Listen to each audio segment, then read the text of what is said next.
el Espíritu Santo y yo.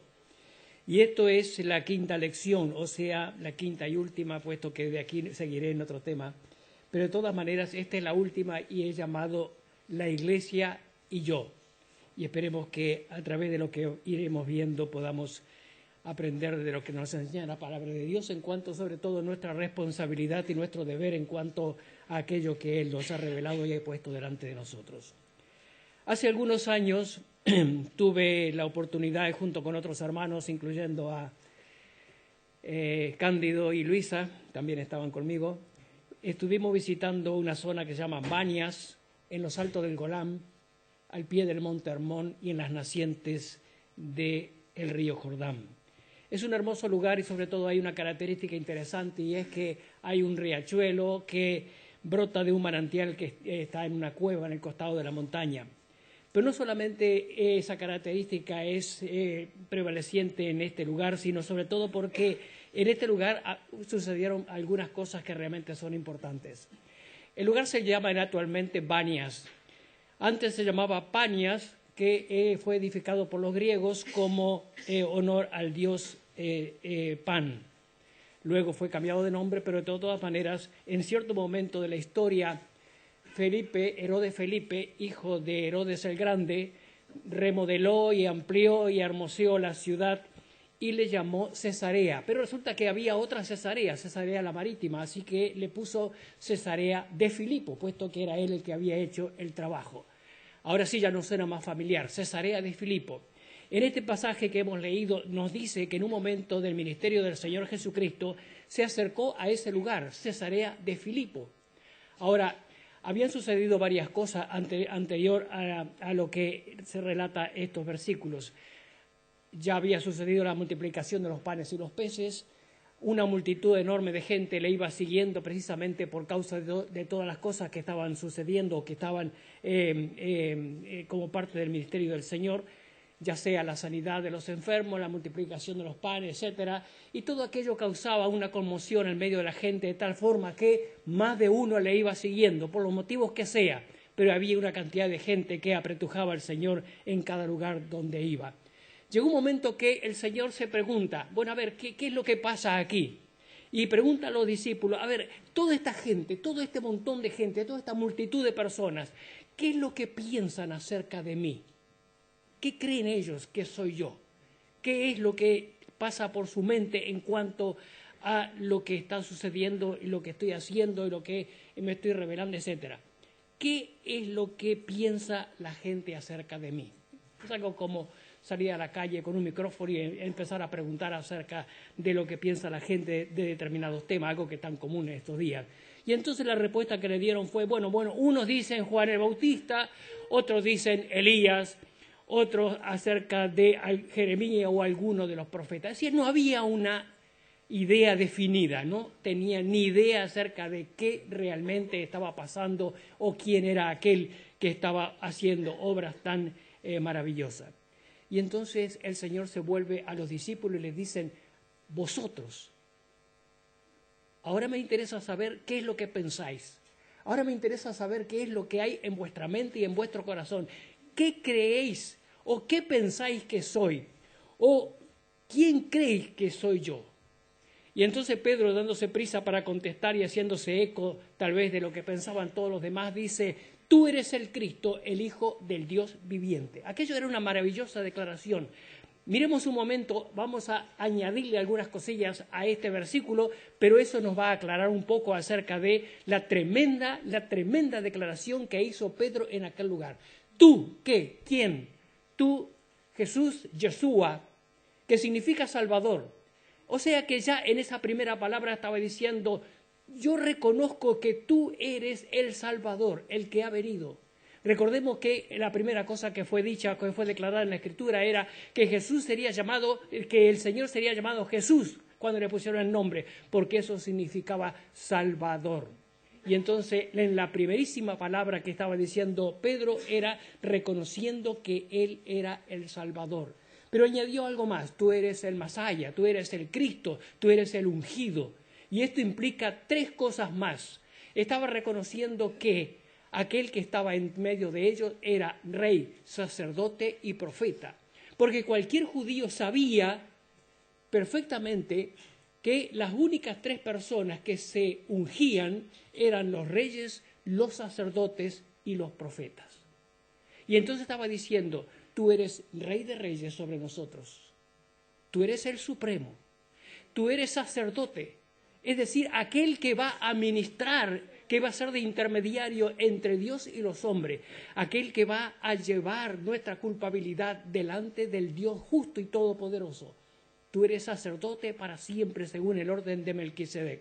Tú eres profeta, es decir, aquel que va a anunciar las verdades eternas de la cual nosotros debemos hacernos carne, debemos identificarnos con ella. Tú eres el Cristo, el Hijo del Dios viviente. Para aquel momento, para aquella circunstancia, para aquel instante, aquella era una tremenda declaración de fe. Y el Señor Jesucristo le dice algo más entonces en este momento. Muy bien, ahora yo voy a decir otra cosa que realmente es importante. Yo te digo entonces que tú eres Pedro, Petrus o Petras, según el latín o el griego, que significa piedra. Y sobre esta roca, Petra, edificaré mi iglesia, y su carácter será eterno porque las puertas del Hades, de la muerte, no prevalecerán sobre ella. Eso es lo que dice el versículo. Tú eres Pedro, sobre esta verdad inconmovible edificaré mi iglesia y las puertas de la muerte no prevalecerán sobre ella. Esta es la primerísima vez que aparece esta palabra, eclesia en griego, iglesia en castellano, en el Nuevo Testamento. Luego la tendremos repetida 103 veces en distintos pasajes, en distintos versículos de la Biblia. Pero es la primerísima vez que aparece por boca del Señor Jesucristo esta palabra. Ahora, ¿qué significa? Ya lo dijimos. Eclesia o iglesia significa los llamados fuera. Los discípulos que sabían perfectamente, conocían, estaban empapados en la cultura griega, sabían perfectamente lo que significaba la palabra. Y ellos podrían decir, nosotros somos eclesia, nosotros somos iglesia. ¿Por qué? Porque hemos sido llamados. En un momento determinado dijo Jesús a aquellos que estaban pescando, venid en pos de mí y os haré pescadores de hombres. Y los llamó fuera de aquel entorno, de aquel negocio, de aquel trabajo, de aquel lugar donde estaban desarrollando su vida. Mateo estaba sentado al banco de los tributos públicos y en un momento determinado, cuando pasó el Señor, le dijo, sígueme. El sermón más corto que tenemos en la Biblia. Y Mateo entendió perfectamente lo que había en esa implicación y siguió dejando todo, siguió al Señor. Dejó totalmente aquello que era su vida entera para seguir al Señor. Ahora, ¿esto era todo lo que el Señor quería que los discípulos conocieran? La mayoría, si por nosotros fuéramos por la calle y preguntáramos acerca de lo que significa iglesia, la mayoría de la gente diría que es sinónimo a edificio. Y diría, pues, la Sagrada Familia, la Catedral y tantas otras iglesias diseminadas a lo largo y a lo ancho de nuestra España. En el libro de Hechos, los primeros capítulos, en el capítulo 2, luego de la venida del Espíritu Santo, la Biblia dice que el Espíritu Santo descendió y llenó a aquellos 120 que estaban esperando el cumplimiento de la promesa. Luego del mensaje de Pedro, dice la Biblia que 3.000 fueron añadidos. Ahora, ¿dónde se juntaba toda esa gente? ¿Dónde se congregaba toda esa gente?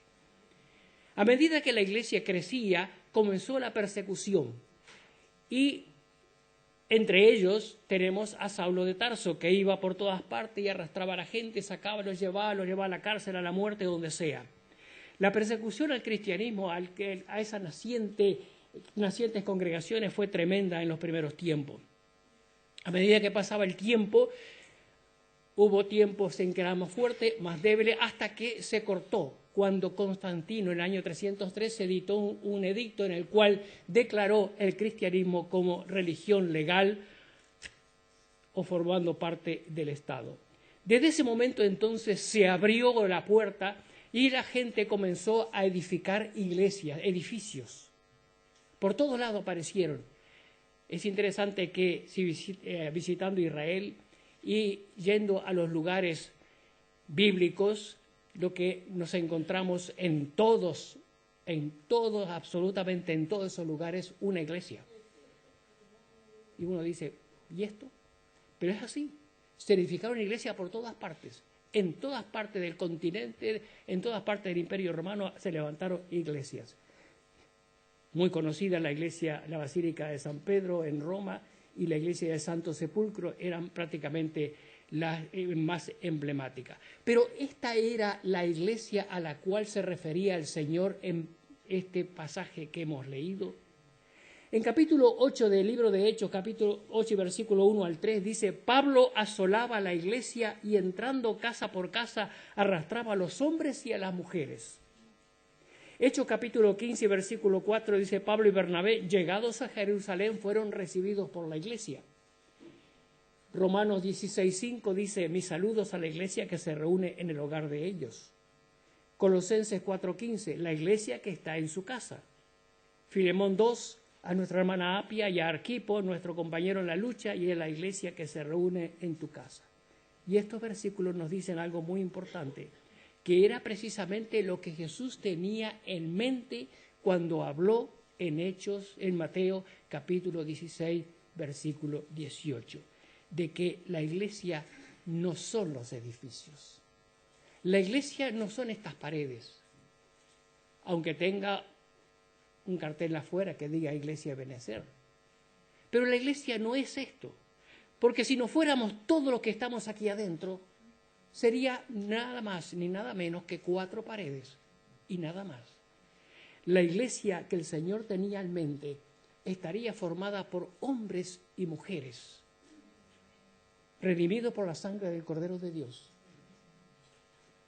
habiendo reconocido que solamente Él es único y suficiente Salvador.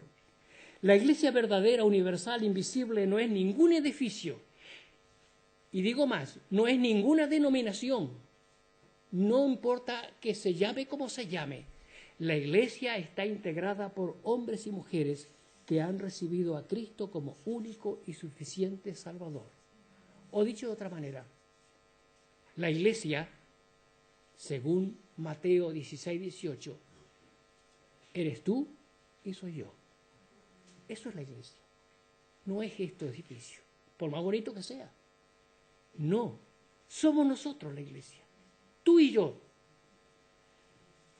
Dice Efesios capítulo 1, versículos 22 y 23. Dice que la iglesia es el cuerpo de Cristo y sometió todas las cosas bajo sus pies y lo dio por cabeza a todas las cosas a la iglesia, la cual es su cuerpo, la plenitud de aquel que todo lo llena en todo. Hay en la Biblia varios símbolos para hablarnos acerca de la iglesia. No vamos a entrar en ello porque sería cada uno es tema de un mensaje. La iglesia es una planta, Juan capítulo 15, versículo 1 al 5. La iglesia es un edificio, Mateo 16, 18. La iglesia es un cuerpo, 1 Corintios 12, 13. La iglesia es una novia, 2 Corintios 12, 2. La iglesia es un rebaño, Juan capítulo 10, versículo 16. Nosotros somos una planta, un edificio, un cuerpo, una novia, un rebaño. Todos nosotros somos eso que dice la Biblia. Pero hay algo más interesante también, es que la iglesia, nosotros, tenemos una relación especial con el Señor. O sea que el Señor es nuestra piedra angular, Efesios 2:20. Es nuestra cabeza, Efesios 1:22 y 23. Es nuestro novio y esposo, 2 Corintios. Es juez.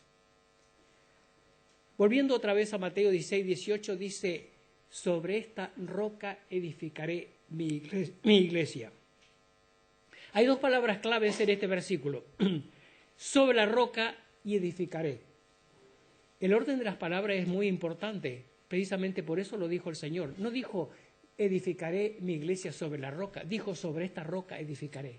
Cuando vamos a construir un edificio, una casa o lo que sea, ¿qué es lo primero que ponemos? ¿El techo? No, el cimiento, ¿verdad que sí?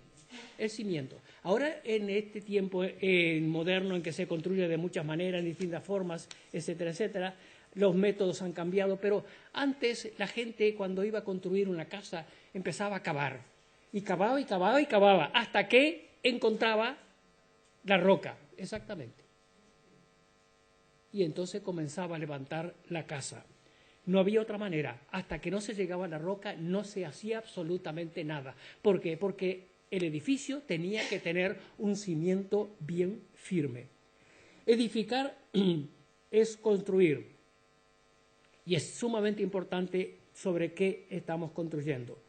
La Biblia dice entonces, o mejor dicho, la definición de esta palabra en cuanto a edificación es construir una casa, un edificio, instruir o enseñar, porque también cuando enseñamos construimos, y en este caso es una iglesia. Dice en 1 Corintios capítulo 3, versículo 9, vosotros sois edificios de Dios. 1 Pedro 2.5 dice, nos habla de que debemos edificarnos como casa espiritual, capacitados para ofrecer sacrificios espirituales.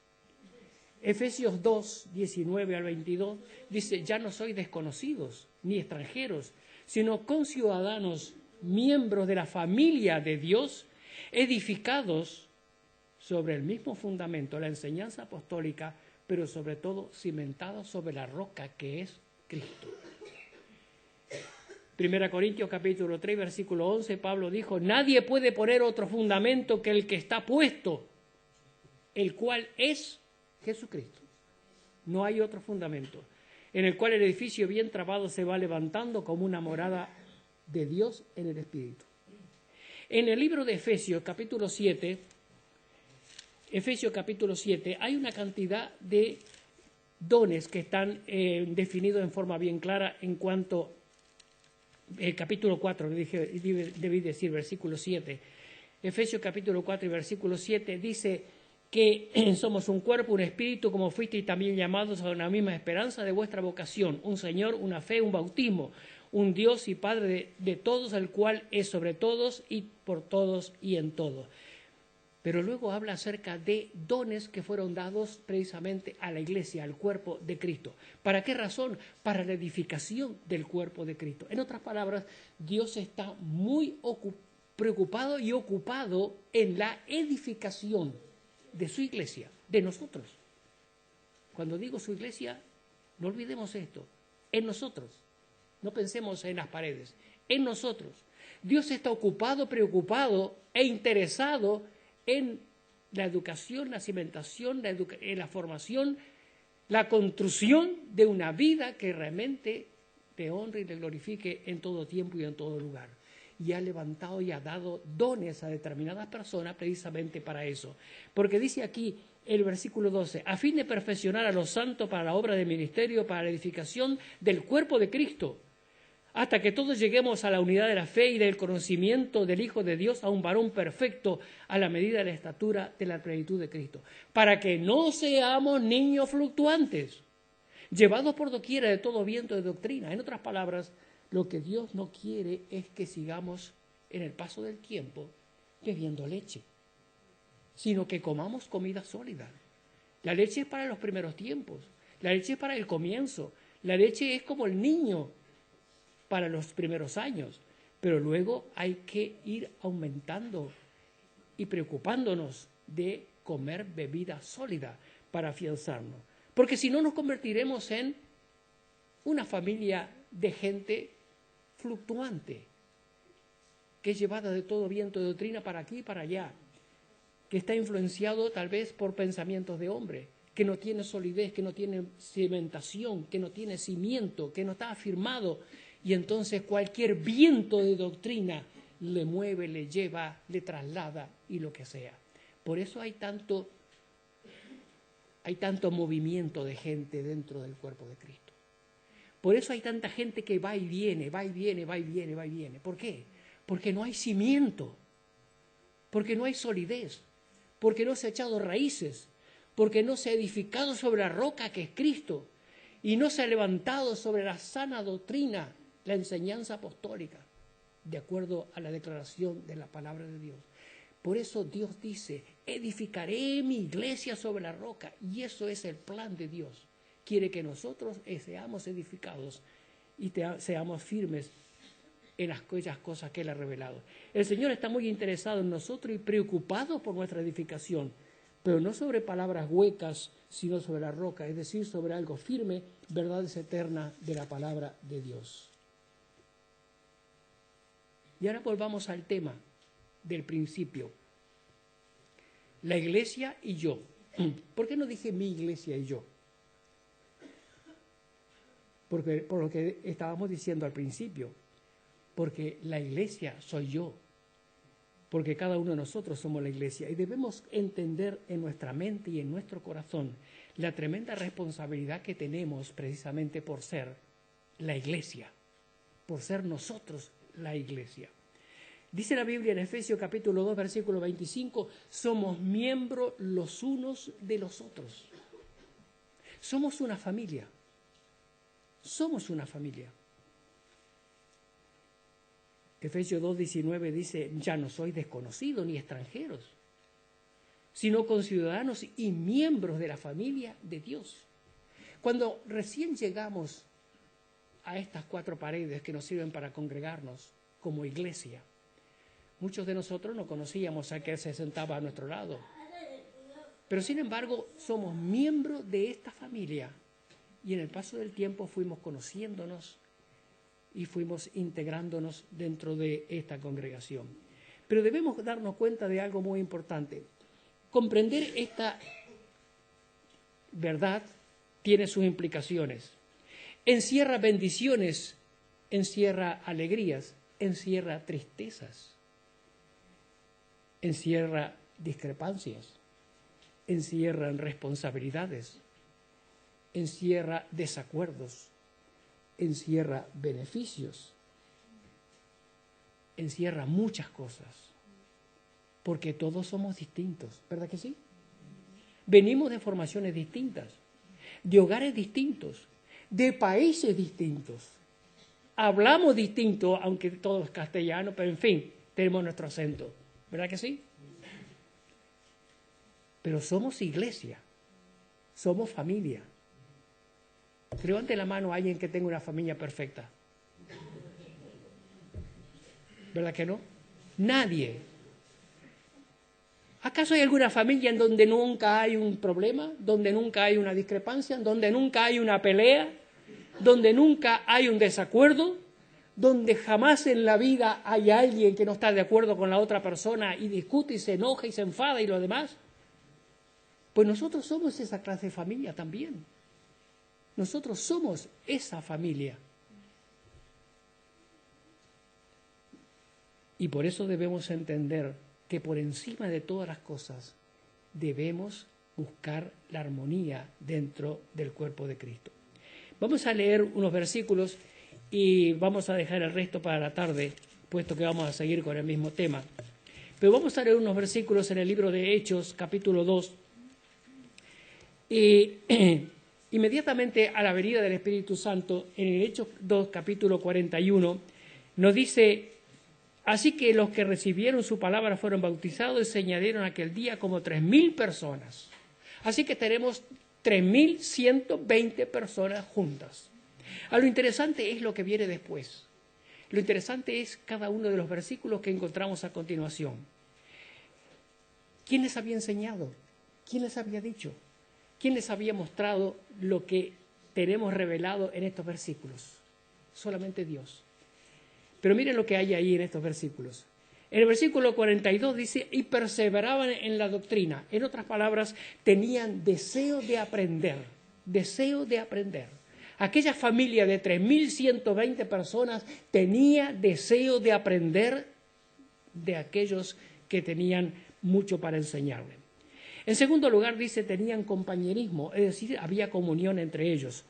Dice, perseveraban en la comunión unos con los otros. O sea, 3.120 que se juntaran ahora y entonces comenzaban a tener compañerismo entre ellos. ¿Saben por qué?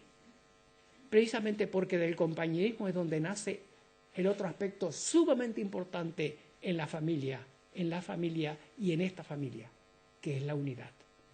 En el compañerismo, en la comunión los unos con los otros, nace la unidad. La tercera cosa dice, perseverar en el partimiento del pan. Es decir, el partimiento del pan, que vamos a recordar también, nos recuerda la muerte del Señor hasta que Él venga. Dice el otro versículo, sobrevino temor sobre toda persona. Sin duda esto es un aspecto muy importante, puesto que el temor santo es un ingrediente fundamental en lo que tiene que ver con la relación los unos con los otros y con el Señor. Cuando hay temor de Dios, no digo terror, sino temor de Dios, nuestra actitud, nuestro comportamiento, nuestra relación es completamente distinta. Un poquito más adelante, en el capítulo 5, nos habla de alguien que no tenía temor de Dios e hizo algo que no debía haber hecho. Ananías y Zafira mintieron a Dios y al Espíritu Santo, dice la Biblia. Y entonces Dios trajo juicio inmediatamente por causa de que aquellos estaban quebrando ese aspecto tan importante como era tener santo temor delante de la presencia de Dios. Conciencia de con quién tratamos. Conciencia de con qué clase de Dios tratamos. Y eso es algo que muchas veces falta en las congregaciones, falta en la familia de Dios, falta en la iglesia del Señor, falta entre los unos con los otros, falta entre nosotros, falta de temor de Dios, no tener conciencia de con qué clase de Dios estamos tratando. Dice versículo 44, y los que habían creído estaban juntos, tenían en común todas las cosas, vendían sus propiedades y sus bienes, los repartían. Es decir, que había entre ellos una actitud de servir a los demás. No quiere decir que salgamos de aquí y empecemos a vender todo lo que tenemos y para repartirlo a los pobres, pero sí nos habla de cuánto estemos dispuestos a compartir con los demás hermanos, cuánto estemos dispuestos a entender las necesidades de los unos de los otros, llorar con los que lloran, reír con los que ríen, gozados con los que se gozan. Es decir, llegar al punto de compartir cosas que podemos compartir para el beneficio de los demás. Y la Biblia dice en este último versículo que por causa de la actitud que había en aquella familia de 3.120, por causa de la actitud que había en aquella familia del comienzo, Dios bendecía y añadía cada día los que iban a salvarse. ¿Queremos que nuestra familia crezca?